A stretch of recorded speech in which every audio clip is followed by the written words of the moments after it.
EV Comply, simplifying your charge point installations.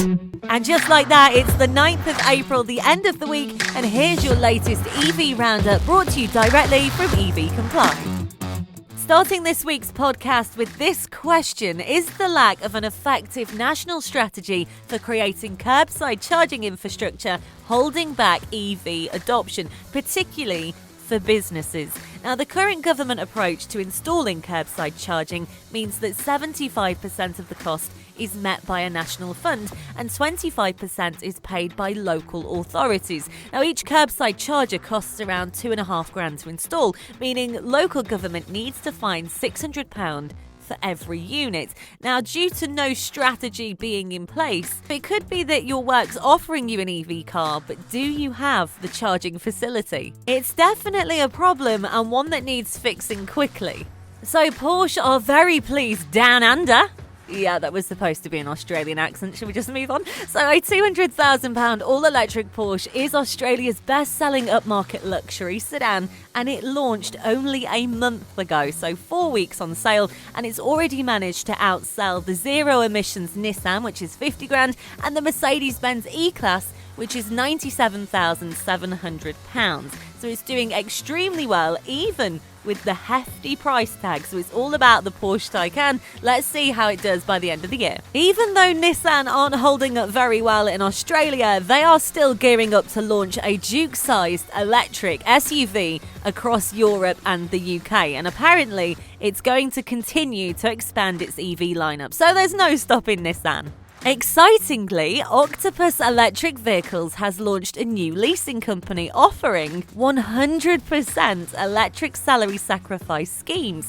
Now, the EV leasing company is claiming an average of $14,455 over 3 years is being saved by drivers who have already signed up. Now, this is achieved by those drivers sacrificing some pre-tax salary in return for a new electric car, taking full advantage of the current low benefit in kind tax rates on electric cars, which is just 1% for tax year 21 to 2022 and 2% for the 3 years after that, which is a great deal. Now, as it stands, 15 companies, including companies you'll know, Purple Bricks and Huel, are live on the scheme, with it available to 1,491 employees across the UK. Now, businesses of all sizes are eligible to sign up to the scheme, with any drivers ordering before July to have a smart home charge point installed for free. Now, let's talk about Polestar Zero Project. They are planning to build a completely carbon-neutral EV by 2030.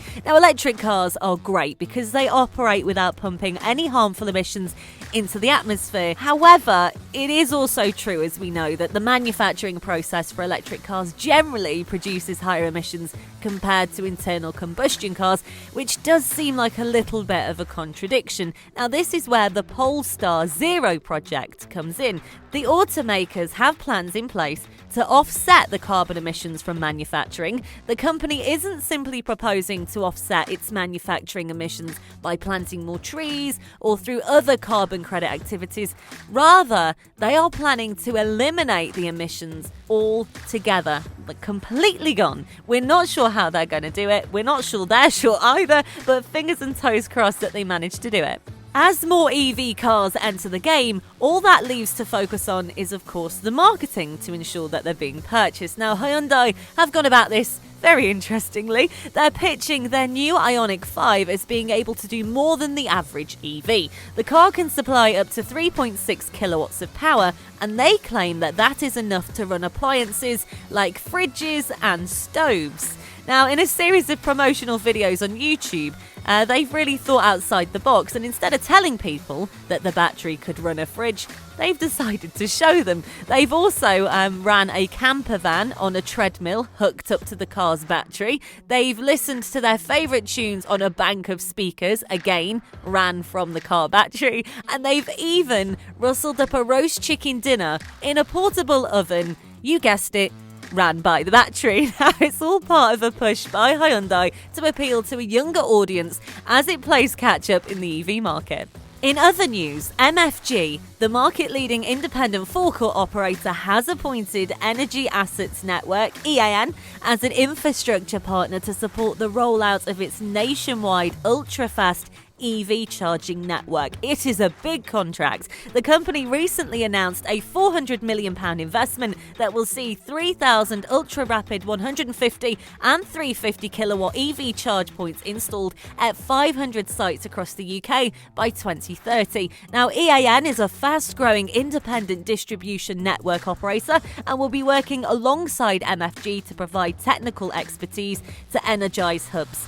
EAN anticipates partnering with MFG on up to 30 sites during 2021 alone. Keeping up with business news, fuel management company Allstar Business Solutions has added EV fast charging point providers Plug & Go to its network. By including Plug & Go's 18 sites in its multi-branded Allstar One Electric network, the company now enables fleet drivers to recharge their EVs at more than 1,700 sites across the UK. Allstar says the partnership with Plug & Go is the latest in a string of strategic deals that are helping the firm work towards its goal of creating an EV charging network that is equivalent to its traditional fueling points. And finally, Edmunds' test team recently published the results of its real-world range testing for electric vehicles.